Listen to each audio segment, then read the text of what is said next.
Hello everyone, my name is Nandini Mahajan and I welcome you all to our channel Commerce Gyan powered by Wings एक उड़ान।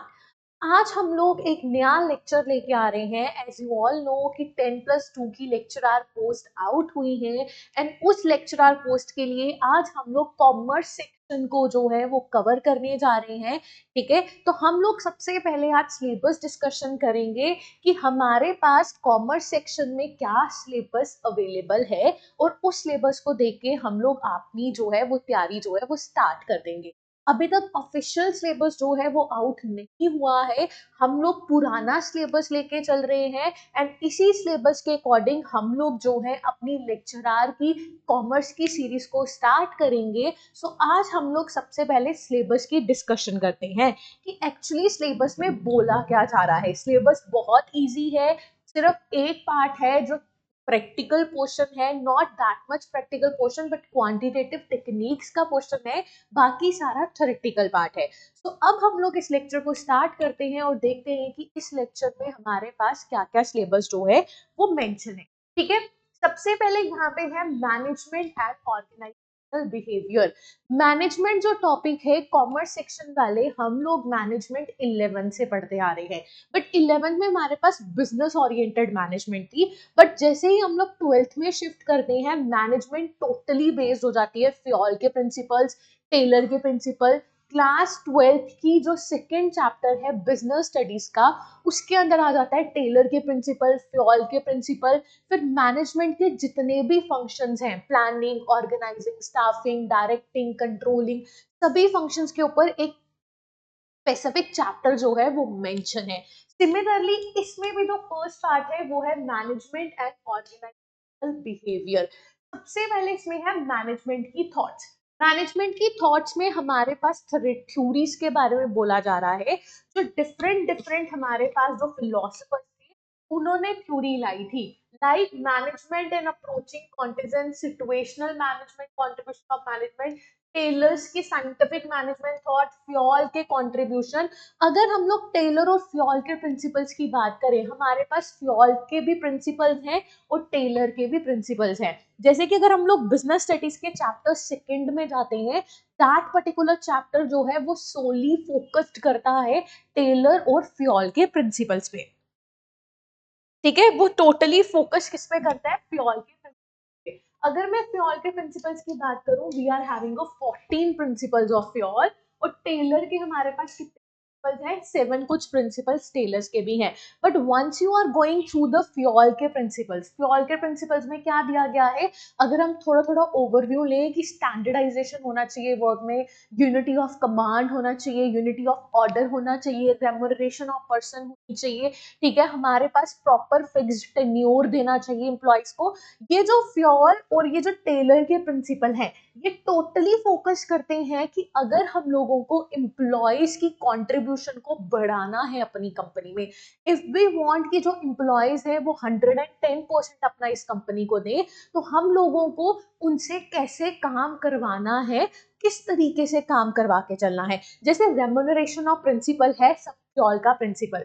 Remuneration में क्या बोला जा रहा है कि जितने भी एम्प्लॉयज हैं उनको हम लोगों को सैलरी देनी है according to their work.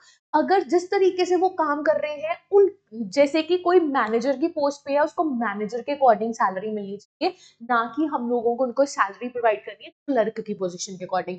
Then है stability of tenure. Stability of tenure क्या है, जब भी हम लोग किसी एम्प्लॉय को हायर कर रहे हैं, मेक श्योर कि उस एम्प्लॉय को हम लोग हायर करें फिक्स्ड पीरियड ऑफ टाइम के लिए। अगर हम उसे कॉन्ट्रैक्ट साइन करवा लेते हैं कि 5-6 ईयर्स का, अब उस एम्प्लॉय को पता है कि 6 साल तक ये मुझे बाहर नहीं निकालेंगे, अब मैं टेंशन फ्री होकर इस ऑर्गेनाइजेशन में काम कर सकता हूँ, अपना फुलेस्ट दे सकता हूँ। So there are Fayol and Taylor's के प्रिंसिपल्स, इनको हम लोग हर एक प्रिंसिपल को बहुत ध्यान से पढ़ेंगे।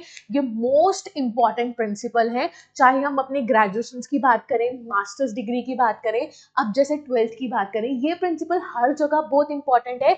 इसलिए लेक्चरर पोस्ट के लिए भी ये प्रिंसिपल इन्होंने स्पेसिफिकली फर्स्ट टॉपिक जो है वो मेंशन किया हुआ है। Then they are talking about significance and meaning of organizational behavior. Organizational behaviour की अगर हम लोग बात करें, ये भी बहुत इंपॉर्टेंट पार्ट है। Relationship between management and organizational behaviour, characteristics of the field, emergence क्या है, एथिकल पर्सपेक्टिव क्या है। ऑर्गेनाइजेशनल बिहेवियर बहुत इंपॉर्टेंट है। Organizational behaviour is totally focus on management, managers जो है हमारे पास और जो हमारे पास एम्प्लॉयज हैं उनके बीच का रिलेशनशिप। अगर उनके बीच का रिलेशनशिप बहुत अच्छा है तो वहां पे बहुत अच्छे से काम होगा। बट अगर वहां पे प्रॉपर कम्युनिकेशन नहीं है, प्रॉपर कुछ भी नहीं है, टॉप लेवल लोअर लेवल से बात नहीं कर रही है, they not even care about the lower level, तो वो एक प्रॉब्लमैटिक सिचुएशन हो जाती है। सो ऑर्गेनाइजेशन बिहेवियर में हम टोटली फोकस करेंगे अपना मैनेजमेंट और एम्प्लॉयज के रिलेशनशिप में। उन अगर वो रिलेशनशिप कैसे बिल्ड करना है, उस रिलेशनशिप को कैसे हम लोग अच्छा कर सकते हैं कि एम्प्लॉयज जो है वो अच्छे से काम करें। नाउ परसेप्शन, इंडिविजुअल की perception, definition, importance, perceptual process, perceptual selectivity, emergence of selectivity, ये सारा कुछ अब हमारे पास आगे आएगा। देन है learning, most important part of the organisation behaviour, और we can say the management का मोस्ट इंपॉर्टेंट पार्ट है कि लर्निंग लेकर चलना है। लर्निंग का क्या है, यहाँ पे बोला जा रहा है लर्निंग के प्रोसेस क्या क्या है, लर्निंग की थ्योरीज क्या है, रीएनफोर्समेंट प्रिंसिपल, मैनेजरियल एप्लीकेशन। लर्निंग का मतलब कि हम लोगों को एम्प्लॉयज को विद द टाइम उनकी स्किल्स को इंक्रीज करने का सोचना है। कैसे इंक्रीज करने का सोचना है, देयर आर, यहाँ पर उन्होंने स्पेसिफिकली बात की है कि लर्निंग के प्रोसेस कौन कौन से हैं।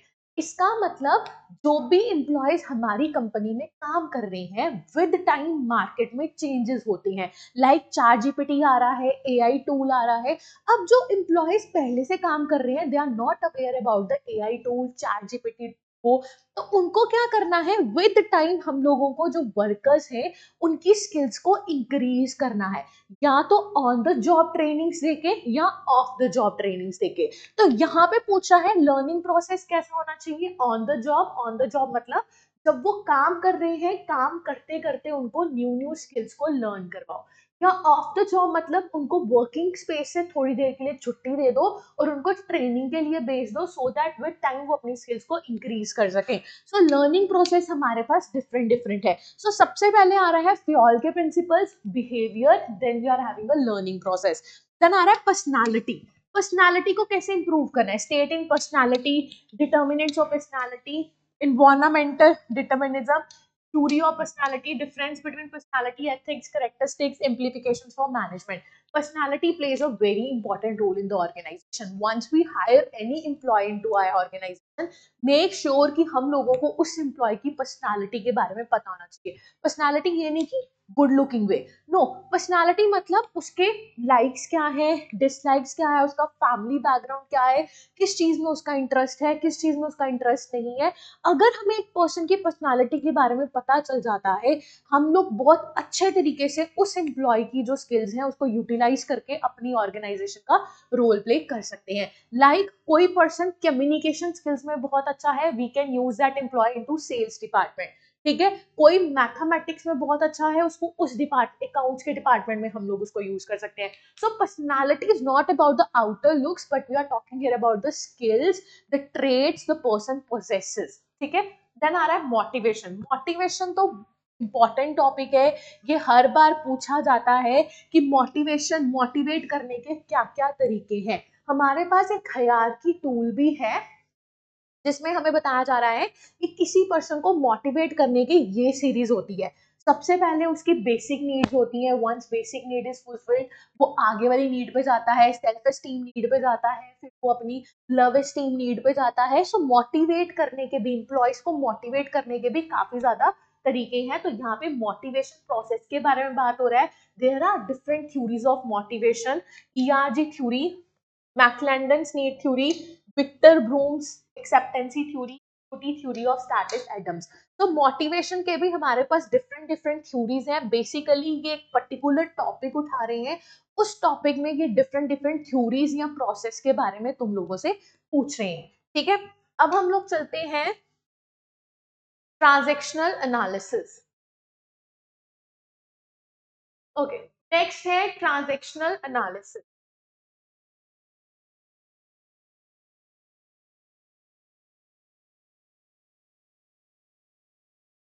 Okay, transactional analysis, group dynamics, job stress. तो ये जो पहला था मैनेजमेंट वाला topic, it's totally based on the organization. Organization के एम्प्लॉयज के, उनके बिहेवियर के, उनके लर्निंग प्रोसेस के, उनके मोटिवेशन टेक्निक्स पे। सो जो फर्स्ट टॉपिक है totally based on the management. अगर हम लोग ट्वेल्थ की, अब आप बोलोगे कि मैम ये लेक्चरर पोस्ट का वो है तो हम लोग ट्वेल्थ की बुक कैसे पढ़े, बट यहाँ पे हम लोगों को ट्वेल्थ की जो बिजनेस स्टडीज की बुक है पूनम गांधी की, उसमें मैं ये नहीं बोलूंगी कि हर एक टॉपिक आपका कवर होगा, नहीं होगा, बट लाइक फ्योल के प्रिंसिपल, टेलर के प्रिंसिपल, ऑर्गेनाइजेशनल बिहेवियर, ठीक है, कुछ कुछ टॉपिक्स वहां से हमारे पास डिटेल्ड में कवर होते हैं। और बाकी टॉपिक्स हम एक अपनी सीरीज लेके आएंगे जहां पे हम लोग इनको टॉपिक वाइज टॉपिक जो है वो कवर करेंगे, हर एक थ्योरी को, हर एक चीज को हम लोग प्रॉपरली कवर करके चलेंगे। अब हमारे पास नेक्स्ट है क्वांटिटेटिव टेक्निक्स। क्या टॉपिक है हमारे पास? Quantitative techniques. यही पोर्शन है जो थोड़ा प्रैक्टिकल पोर्शन है, बाकी सारा थ्योरेटिकल पोर्शन है, ठीक है। यहाँ पे क्वांटिटेटिव टेक्निक के बारे में बात कर रहा है, नोटेशन, टर्मिनोलॉजीज, एसोसिएशंस, यहाँ पे T test, X square test, single factor test, ANOVA. तो मैं ये वाला जो टॉपिक है ये हम लोग थोड़ा लास्ट में या मिड में कवर करने का ट्राई करेंगे। पहले हम लोग थ्योरेटिकल पार्ट को अपना कवर कर लेंगे जो कि इजी है और जल्दी कवर हो जाएगा, इसको हम लोग थोड़ा मिड में लेके आएंगे, ठीक है।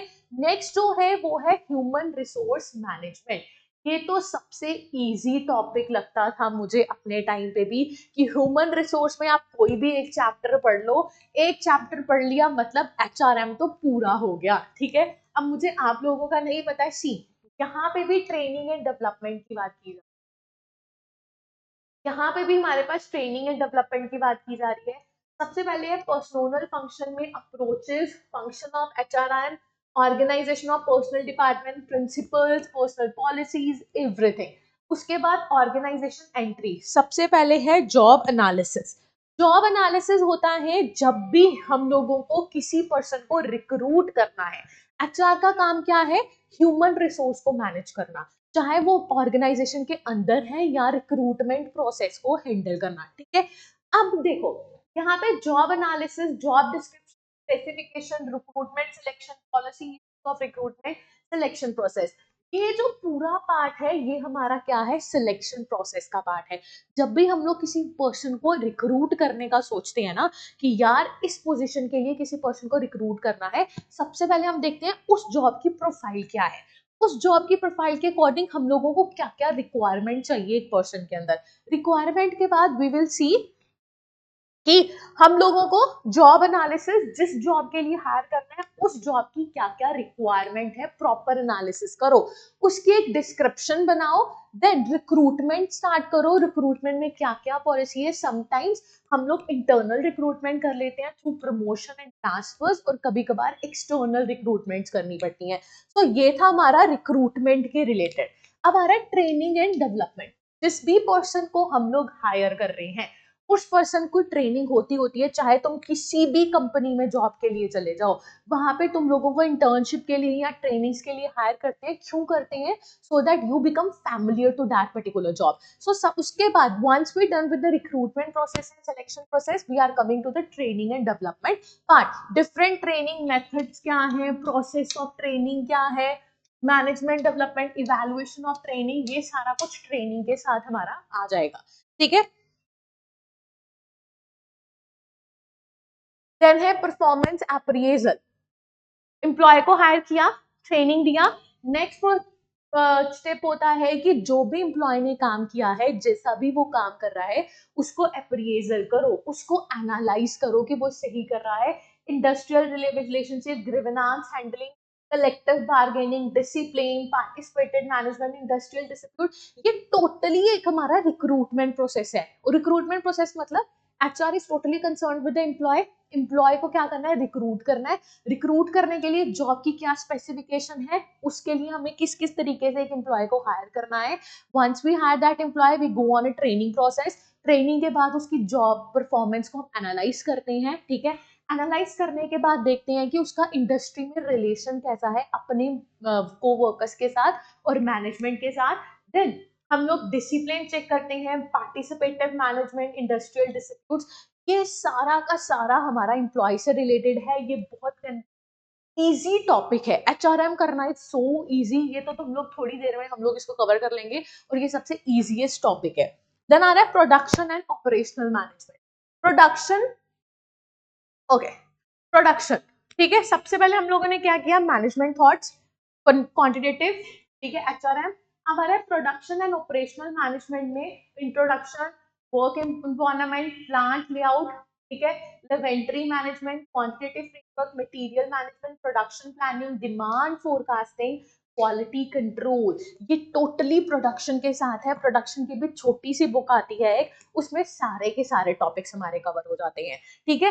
ये भी बहुत इजी टॉपिक है कि प्रोडक्शन अगर हमें करनी है तो what all are the factors that we have to look into so that हम लोग प्रॉपर प्रोडक्शन अपनी कर सके। Then we are having a marketing management and business taxation, accounting and finance, okay.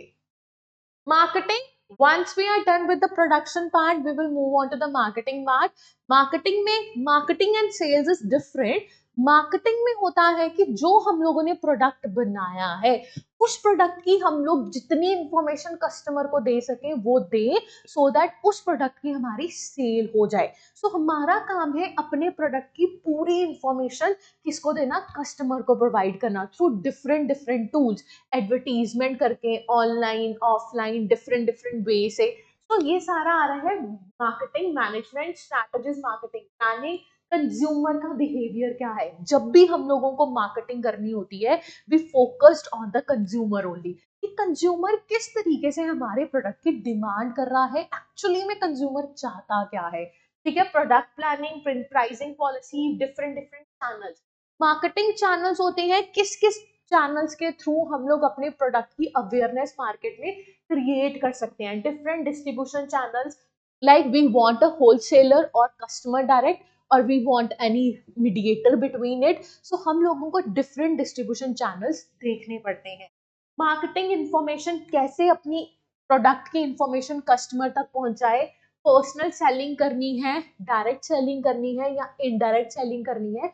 तो इस सभी चीज में हम लोग मार्केटिंग के रिलेटेड अपने कॉन्सेप्ट को देखेंगे, ठीक है। Advertisement, business taxation, most important, single multiple tax, proportional progressive tax, direct versus indirect, value, ये तो बहुत इजी है, ये तो हम लोग 11 12 में भी पढ़ते आ रहे हैं, डिफरेंट टाइप ऑफ टैक्स। 11 12 की भी इकोनॉमिक्स की बुक में हमारे पास एक टैक्सेशन चैप्टर है, इनकम करके चैप्टर है, उसमें डिफरेंट टाइप ऑफ हमारे पास टैक्स की फॉर्म्स जो है वो दी गई है, ठीक है। इंसिडेंट्स एंड शिफ्टिंग, ठीक है, incidents and shifting, like indirect tax में, ठीक है, हम लोग अपना बर्डन शिफ्ट नहीं कर सकते, इनडायरेक्ट टैक्स में we can shift our burden, so यहाँ पे उसी के बारे में बात की जा रही है। टैक्स प्लानिंग हो गया, फाइनेंशियल मैनेजमेंट हो गया, tax management, wealth tax act 1957, excise act, custom act, central sale tax act 1956। So it's totally based on the taxation part. It's also easy. सिर्फ quantitative techniques वाला एक थोड़ा टॉपिक थोड़ा difficult है। Then we are having a accounting and finance. Accounting concept, international accounting standards, Indian accounting standards, depreciation accounting, inventory valuation, mergers, ये जो हमारा है ये हमारे पास जो है 11th का फर्स्ट चैप्टर, जहाँ पे ये पूरा का पूरा टॉपिक जो है वो कवर हो जाता है। इंटरनेशनल अकाउंटिंग स्टैंडर्ड कंपैरिजन किया गया है इंडियन अकाउंटिंग स्टैंडर्ड के साथ, कब इंटरनेशनल अकाउंटिंग स्टैंडर्ड्स आया था, कब इंडियन अकाउंटिंग स्टैंडर्ड्स आया था, वो फर्स्ट चैप्टर टोटली इसके ऊपर बेस्ड करता है, टीएस ग्रेवाल की बुक क्लास 11, ठीक है। उसके बाद है analysis and interpretation of financial tool, ratio analysis, fund flow, cash flow analysis. ये जो कैश फ्लो एनालिसिस चैप्टर है, रेशियो एनालिसिस चैप्टर है, ये हमारे पास 12th की थर्ड ग्रीन बुक में रेशियो एनालिसिस चैप्टर में ये सारी रेशियोज हम लोगों को मेंशन की गई है। बजट एंड बजटरी कंट्रोल में flexible budget, cash budget, zero based budget, responsible accounting, performance budget, ये भी हमारे पास 11 12 में कवर हो रहा है। उसके बाद standard costing, cost of capital investment decision, working capital management, capitalisation, dividend decision and policies, तो ये जो टोटली चैप्टर है, मैं तो यही बोलूंगी, ये जितना हम लोगों ने अभी तक सिलेबस देखा है totally based on your 11th and 12th। HRM भी 11th 12th पे है।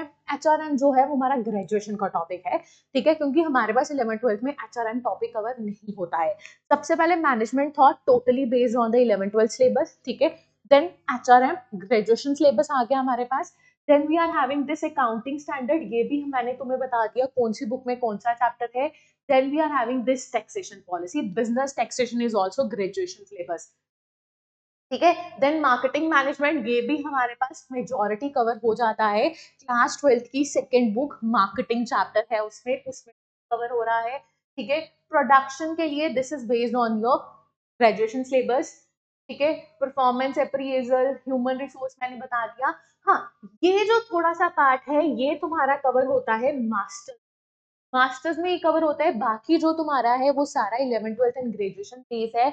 हम लोग इस सिलेबस को टॉपिक वाइज टॉपिक अपना लेक्चर सीरीज स्टार्ट करेंगे। सबसे पहले मैनेजमेंट थॉट से स्टार्ट करेंगे, फिर उसके बाद हम लोग हर एक टॉपिक जो है वो अपना कवर करेंगे। तो ये था हमारा सिलेबस डिस्कशन। आई होप आपको इजी लगा होगा। अगर इजी नहीं भी लगा है तो हमारी लेक्चर सीरीज के साथ you will be able to prepare for your exam easily. So हमारी लेक्चर सीरीज को देखना जरूर, और इस सिलेबस को भी एक बार ओवरव्यू कर लेना कि कौन से कहाँ से चैप्टर्स डाले गए हैं, ठीक है। So bye bye, take care. If you like our channel please do like and subscribe our channel for further videos. Thank you, bye bye.